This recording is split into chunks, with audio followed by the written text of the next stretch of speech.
Guto, o Bahia começou pressionando o adversário da forma que muitos pedem pro Bahia jogar e achou o gol, conseguiu construir a jogada que saiu o gol. O que aconteceu para o Bahia não ganhar hoje a equipe do Atlético Paranaense? Boa noite. Boa noite. Bom, primeira coisa que nós não estamos jogando contra qualquer equipe. Nós estamos jogando contra... É jogo em cima de jogo, então é terceiro ou é quarto do brasileiro? Quarto. Atlético? Terceiro. Terceiro do brasileiro, da Série A. Classificado na Libertadores para a próxima fase. E fez um jogo aqui, onde nós tivemos o dobro de finalizações. Nós tivemos um jogo de igual para igual. Uma equipe que você não pode errar. Nós tivemos um cruzamento da intermediária, onde o Christian apareceu como surpresa. Foi um erro nosso de cobertura. Acabou fazendo o gol de empate. E o segundo, uma infelicidade do Luiz Henrique de ter escorregado. A cobertura estava correta. A cobertura estava correta e estava segura. Foi uma infelicidade. E aí, eu quero aqui agradecer aquele torcedor que apoiou o Luiz Henrique, encobrindo as vaias injustas que ele recebeu, e lamentar que, infelizmente, nós continuamos tendo, a cada erro, né,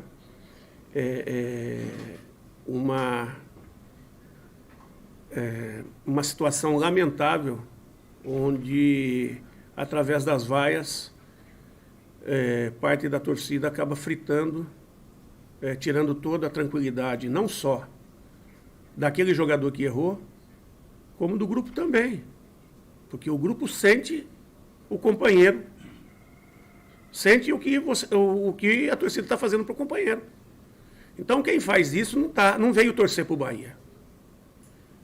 Quem está fazendo isso nos jogos não veio torcer para o Bahia. Veio torcer para si próprio. Porque torcer para um time que está vencendo é muito fácil. Agora, torcer quando precisa do incentivo para ultrapassar etapas, e hoje era uma situação dessa, uma equipe que é terceiro da Série B, jogando contra uma equipe que está em terceiro da Série A, jogando de igual para igual, saindo na frente.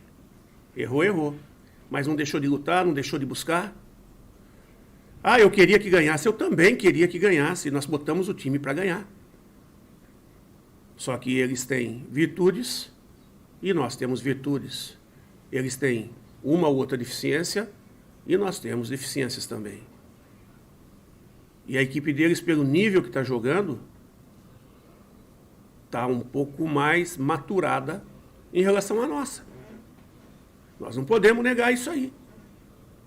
Nós não podemos negar. Nós vamos nos entregar para eles de maneira alguma, como nós não nos entregamos hoje. Nós queremos sempre vencer e trabalhamos para isso. Agora, a gente tem que saber das nossas virtudes, das nossas limitações e contra quem nós estamos jogando, quais são suas virtudes e quais são as suas limitações. Para que a gente possa nos superar e ultrapassar etapas vencendo equipes, teoricamente, num estágio à nossa frente. Então, lamentável aqueles que vaiaram, né? E obrigado àqueles que aplaudiram. Como fizeram com o Borel também. Daqui a pouco, se cada um que tiver um erro for vaiado da maneira que está sendo, e eu tiver que poupar, nós não vamos ter time para terminar o campeonato. O Bahia já está nessa condição. Um jogador maduro, um jogador que é só colocar ele dentro de casa que, se ele errar, ele já entra sob pressão e já traz a pressão para cima da equipe. O problema não é só a pressão dele, pessoal. Ele já traz a pressão para cima da equipe.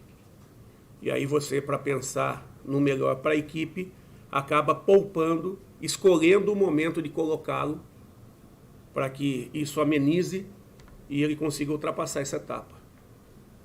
E muitas vezes ele não entende, porque está treinando pra caramba, dando a vida nos treinos, merecendo uma oportunidade e a gente fica segurando para dar essa oportunidade.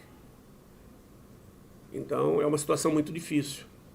Esse é o pior momento de administrar um jogador. Porque dizer que o Borel não fez boas jogadas, não marcou bem, o menino tem 19 para 20 anos. É um ativo do clube. É um jogador que, se abrir a boca aí, tem muitos clubes que querem. O que nós vamos trazer aqui? Quem que nós vamos trazer aqui? Nós vamos trazer o lateral do Liverpool, é isso? Quem que nós vamos trazer para a zaga? Os melhores do mundo ali? Quem que eles querem para o ataque? Para a lateral esquerda? Quem que a torcida quer? E se errar também, vai ser execrado. Tem jogador que há 6, 7 partidas, 6, 7 partidas não, há 10 partidas atrás, era o suprassumo. Aí teve uma lesão, né? Vem num progresso, só que vem se cobrando, já é um cara maduro, vem se cobrando. E não fez gol ainda depois que voltou na Série B. Aí o que acontece? Já tem zum querendo vaiar. Já tem zum querendo vaiar. Então, peraí, onde que nós vamos chegar? A torcida está do nosso lado. Eu sei que 70%, 80% da torcida está do nosso lado. Eu peço que aqueles que estão nessa condição de estar do nosso lado encubram aqueles que não estão do nosso lado. Que não vêm para torcer para o Bahia. Mas é torcedor muito ferrenho, muito emotivo. Se controla. Se controla. Porque você exaltado está prejudicando o Bahia. Está prejudicando. O que nós precisamos nesse momento é apoio, não é vaia. Se a equipe não tivesse se esforçando, não tivesse correndo, não tivesse se doando dentro de campo, eu seria o primeiro a aceitar a vaia. Nós chegamos do jogo contra a Tombense e eu assumi que a gente ficou devendo naquele jogo. Mas nos jogos dentro de casa, nenhum nós ficamos devendo em termos de empenho. Nenhum nós ficamos devendo em termos de empenho. Nós podemos não ter ganho, mas nós não ficamos devendo em empenho. Então, desculpe aqueles que eu estou atingindo com essa fala. Na realidade, eu não estou querendo criticar, eu estou querendo chamar para uma reflexão. Porque você, eu sei que é Bahia acima de tudo, mas que não está conseguindo se controlar. Venha junto, apoie. Até tem um videozinho muito, muito interessante. Até eu acho que eu te mandei, e seria legal você botar no seu canal. Eu mandei para outros aí também. Vou mandar para mais gente aí que tenha canal, que seria legal para, inclusive com as pessoas, com os torcedores que são mais chegados, falam, pô, isso aqui é a cara do Bahia. É a cara do Bahia. É esse controle que a gente precisa, é esse momento que a gente precisa, essa postura que a gente precisa. Pode ter certeza que com essa situação nós vamos chegar forte. Nós não podemos, nesse momento, nos enfraquecermos. Nós temos que nos fortalecermos. Professor, ainda em cima dos laterais, você acha que o torcedor tem razão em vaiar os dois atletas, o Luiz Henrique e o Borel? E se nessa janela de abertura agora, dia 18 de julho agora, você vai pedir laterais, ou você acha que os laterais que o Bahia tem dá para seguir o campeonato? As duas competições ainda. Sobre a questão de contratações, Eu acho que eu não tenho o que falar porque não sou eu que... Eu não vou me desfazer de quem está em casa. Os mesmos laterais que hoje eles estão vaiando já foram em determinadas partidas aplaudidos de pé. Só que todo mundo é sujeito a errar. Assim como eles acertaram bastante, em algum momento eles estão errando. E no momento que eles estão errando, eles têm que ser fortalecidos. E não execrados. Se você procurar, me dá aí o nome de 2 laterais que jogariam fácil aqui no Bahia, que o Bahia tem condições de trazer e que estão disponíveis no mercado. Se você trouxer 2 que solucionam o problema e sobra, tenho certeza que o Bahia vai buscar. Agora, Você que precisa pedir laterais? viu? Qual a necessidade hoje de ter 2 laterais? O que eu acho é que o Bahia tem bons laterais. Bons laterais. Porque se trouxer aqui o Roberto Carlos no auge e ele errar, a torcida vai vaiar também. O Daniel no auge, o Dani Alves, também vai ser vaiado. Você está entendendo? O problema não são os laterais. O problema é o apoio. E, volto a falar, eu quero sempre os melhores do meu lado. Sempre. Eu tenho jogadores de muito bom nível. Não adianta eu trazer um cara para estar no grupo. Eu tenho que trazer alguém que sobre. No mercado tem alguém sobrando, disponível, e à altura das condições do Bahia trazer? Eu volto a falar. Indica que eu tenho certeza que o Bahia quer os melhores aqui. Porque é muito fácil falar, precisa disso, precisa daquilo. Trazer para inchar grupo? Para inchar folha? E não resolver o problema? Não adianta. Você tem que fortalecer quem está aqui dentro. Você tem que estar fortalecendo os guerreiros que você tem. Até que você encontre um que possa agregar valores ao seu grupo. Porque tem jogadores que lá atrás estavam numa condição ruim e hoje estão numa condição boa. Ultrapassou etapas. E é fortalecendo que a gente vai crescer e vai chegar. Só citando um exemplo, em 2017, o Zé Rafael, ele começou bem, depois foi caindo, começou a ser vaiado, saiu da equipe, ficou umas 3, 4 partidas de fora, aí voltou para a equipe. A hora que ele voltou para a equipe, já chegou mais encorpado, já chegou mais maduro, começou a acertar, recebeu apoio, dali a pouco, olha quem é o Zé Rafael hoje no mercado. E foi vaiado também.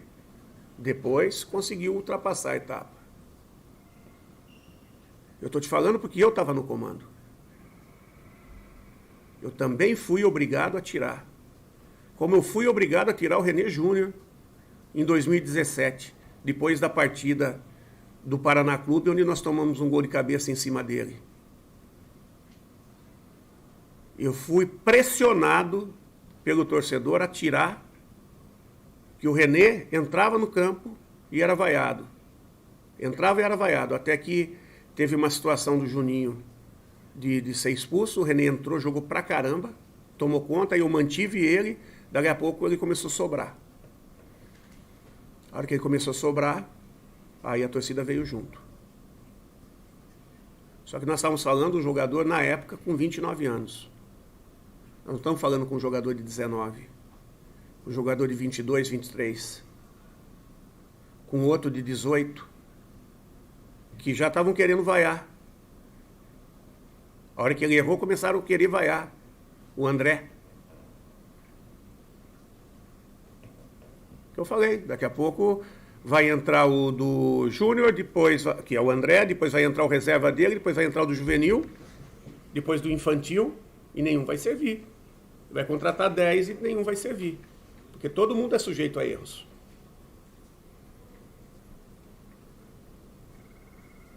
Guto, hoje você testou uma nova formação com Mugni junto a Daniel, Patrick e Rezende. O que é que você achou dessa resposta dentro de campo? E vale destacar também a boa partida do Mugni.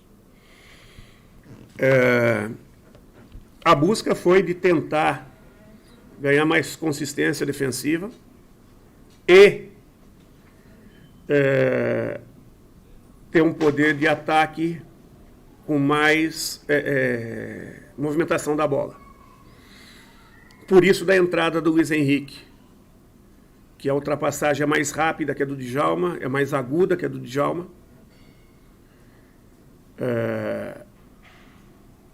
O Mugni teve muita coisa positiva e o posicionamento que a gente tentou, em determinado momento, ele ficou um pouquinho sacrificante para ele e para o próprio Patrick. Porque o que estava acontecendo? A gente não estava conseguindo compensar o lado oposto. Quando eles conseguiam virar a bola, a gente estava conseguindo fechar o lado da bola. Então, o espaço de deslocamento do Mugni e do Patrick para fechar os laterais opostos estava muito longo. O primeiro gol acontece numa jogada onde o Mugni está distante, não dá tempo dele chegar e o cara cruza lá de trás.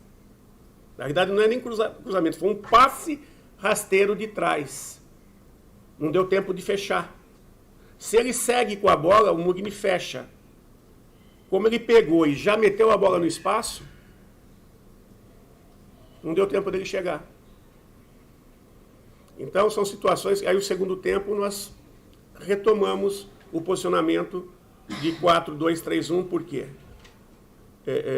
Para poder fechar os lados do campo deles. Né? O primeiro nós fechamos mais o meio, porque eles flutuam muito com o Terence e com o Pablo. O Pablo não fica na condição de 9. Ele flutua o tempo todo para a entrada dos dois beiradas. E o segundo gol deles acontece nessa situação que a gente estava sabendo, estava treinado para isso, e a infelicidade do Luiz ter escorregado é que acabou ocasionando a jogada do gol. Né? Que os dois saem, flutuam para pegar a bola, acaba tendo a troca de passes, e o volante, na aproximação, faz um passe diagonal longo para a entrada no facão do outro lado. E o Luiz Henrique fecha certinho, faz a antecipação, e a hora que a bola pinga, que ele está na bola, a hora que ele vai tocar na bola, ele escorrega. Aí o Kelvin, que vem na sequência, acaba ficando com ela. Aí ficou difícil de fazer a trava, né? Resumindo, teve coisas muito boas, nós conseguimos agregar algumas coisas importantes, e teve algumas coisas que não foram tão boas, que também, para um primeiro momento, com essa formação, é normal ocorrer esse tipo de coisa. Vamos ver se a gente vai fortalecer isso ou se a gente vai fortalecer o que a gente vem fazendo normalmente. Até porque no próximo jogo a gente não tem o Patrick, né? Então nós já vamos ter um outro jogador com uma outra característica jogando na função do Patrick. Então vamos ver o que a gente vai fazer. Guto, dentro desse contexto que você explicou, justamente que o torcedor está pressionando e etc., essas duas derrotas, são duas derrotas com situações distintas, ou seja, Série B e Série A, um time que está muito bem colocado. Mas como você vai trabalhar esse psicológico para que o time consiga um resultado de 3 pontos no próximo sábado para continuar ali no G4? Vamos lá. Vamos falar o seguinte. O jogo da Chape, nós fomos mal? Nós tivemos um volume de jogo estupendo. O que nós não conseguimos foi fazer o gol. Então, o que nós temos que ter? Um pouco mais de equilíbrio e de confiança. O equilíbrio e a confiança vem como? com apoio e treino. O jogo de hoje, nós somos mal? Não. Nós tivemos alguns erros, contra uma equipe que vem jogando exatamente assim. Nós não estamos fora da competição. Nós temos chances ainda. O placar que eles levam dá vantagem, mas não dá classificação. Nós saímos com um placar contra o Azures, não vou dizer parecido, né? Mas também adverso, e fomos lá e conseguimos classificar. Mas o mais importante é a partida de sábado. Sábado nós vamos encontrar uma equipe que há 6 jogos não vence, mas trocou treinador, vai dar vida aqui, e não jogou meio de semana, e nós temos que dar vida de novo. E nós temos que fazer muito mais do que nós fizemos. E nós precisamos fazer com que o adversário sinta a pressão da Fonte Nova, e não nós sintamos a pressão da Fonte Nova. Percebe? Então, o trabalho, sim, é passar confiança, é ajustar. Nós não temos tempo de fazer treinamento, porque nós temos que descansar esse time, fazer ajustes mínimos e chegar para um jogo buscando o triunfo que a gente, há 2 jogos, não consegue. Guto, com a volta de Rildo e de Emerson, né, que são 2 jogadores a princípio que podemos dizer que serão titulares porque o Patrick está fora. Não foi anunciado? Não. De Rildo não. Qual foi? Machucado, Ainda não. Não. Segue. Hã? Machucado. Segue o barco. O que foi, velho? Machucado? Não. Não machucou, não. Mas E o que é que não foi anunciado? Agora Não sei. diga, você puxou, fale agora. não. Começou, termine. Não. Bora, agora fale. Sei, vamos ver o que vai acontecer aí. Aguardem. Rapaz. Não, só porque eu ia dizer o seguinte, é algo que você possa pensar em manter esse 4-4-2 que foi utilizado hoje, e porque Luiz Henrique como titular quando o Djalma vinha jogando. Eu acabei de falar na explicação que eu fiz. Eu precisava de um jogador mais rápido e mais driblador. Djalma é um jogador que surge na força. Luiz é um jogador de mais balanço e de ocupação mais rápida no setor. Se vocês notaram, na nossa saída o Rezende fazia o terceiro pelo lado esquerdo. E o Mugni trocava situações de cobertura do Luiz para o Luiz passar e de diagonais para o fundo. Quando a gente está rodando a bola, o Luiz apareceu várias vezes em situações de cruzamento, em situações de passe, que a bola não entrou, que os caras cortaram, mas no primeiro tempo, antes dos gols deles, e mesmo antes do segundo gol deles, nós tivemos chances ali, lances que o Luiz apareceu muito bem. Né? E a gente buscava isso. O treinamento foi muito bom. Né? E aí, quando a gente bota o Djalma de novo, é uma situação de estar poupando o Luiz, né? E colocando um jogador aí de força, né? Para tomar conta no aspecto defensivo e tentar agregar o que ele possa agregar na parte ofensiva. Você falou sobre pressão da arena. A gente percebeu uma arbitragem que incomodou bastante os jogadores, a torcida, a você. O que é que você pode falar sobre os cartões? Que o Bahia tomou muitos cartões, foi, na minha opinião, exagerado. E o Atlético, se eu não me engano, tomou um cartão. Perdão. E o Atlético tomou um cartão só. O que você pode, qual a sua análise sobre isso e a pressão, né, da torcida? A arena ficou bastante incomodada com a atuação da arbitragem hoje. Eu não gostaria de estar comentando, né?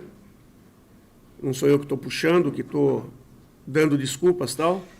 Acho o Braulio um excelente árbitro, inclusive é um árbitro FIFA, um árbitro que está num crescimento bastante grande. Apitou o nosso jogo contra o Sport, foi muito bem, né? Foi muito bem. E nesse jogo, acho que teve alguns lances assim que, infelizmente, ele acabou invertendo. Em algumas situações foi um pouquinho duro com a gente, com os cartões. Eu acho que a gente não fez tantos lances para cartões assim, mas paciência, aconteceu e eu não vou fugir da situação. Não vou entregar para ele qualquer tipo de culpa do nosso resultado, né? Nós temos que melhorar sim, a gente é consciente disso, mas lógico que a gente tem que se equilibrar mais para esse tipo de coisa também, que vai acontecer muito. Eu acho que o principal foi o ano passado. O ano passado não dá para esquecer, né? Não dá para esquecer da maneira que foi o ano passado. Eu acho que esse ano os erros que estão acontecendo são normais de quem... assim como nós estamos falando dos jogadores que erram, eu erro. Às vezes o cara interpreta também, não é perfeito, interpreta faz uma leitura da jogada que acaba não sendo. Acontece, a interpretação dele nós temos que respeitar.